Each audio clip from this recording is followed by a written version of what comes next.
జబర్దస్త్ నుంచి యాంకర్ సౌమ్యారావు ఎందుకు సడన్గా మాయమైంది? తను వెళ్ళిపోయిందా లేక తీసేశారా? తాజాగా సౌమ్యారావు ఈ విషయంలో చెప్పిన సమాధానం ఏంటి? ఆమె ఘాటుగా ఎందుకు స్పందించింది? అనసూయ వెళ్ళిపోయిన తర్వాత యాంకర్గా అడుగుపెట్టిన సౌమ్యారావు కన్నడ నాట బుల్లితెరపై సందడి చేసింది.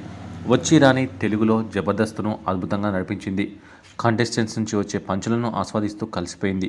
ఎమోషనల్గా కూడా అందరితో బాండింగ్ ఏర్పరచుకుంది. కానీ ఎందుకో సడన్గా జబర్దస్త్ నుంచి సైలెంట్గా తప్పుకుంది సౌమ్యారావు.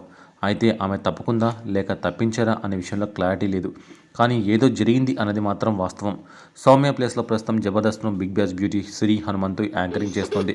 ఈ క్రమంతో తాను ఎందుకు జబర్దస్త్ను వీడాను అనే దానిపై క్లారిటీ ఇచ్చింది. తాజాగా ఓ నెటిజన్ సౌమ్యను ఇదే ప్రశ్న అడిగారు. మీరు ఎందుకు జబర్దస్త్ షోను వదిలి వెళ్లారు అని నెటిజన్ అడిగితే దానికి సౌమ్య ఇచ్చిన రిప్లై ఎన్నో అనుమానాలకు దారితీస్తోంది. టైం వస్తుంది, అప్పుడు అన్నీ చెప్తా, థ్యాంక్ యూ సో మచ్ అని ముగించేసింది. దాంతో అనేక అనుమానాలు బలపడుతున్నాయి.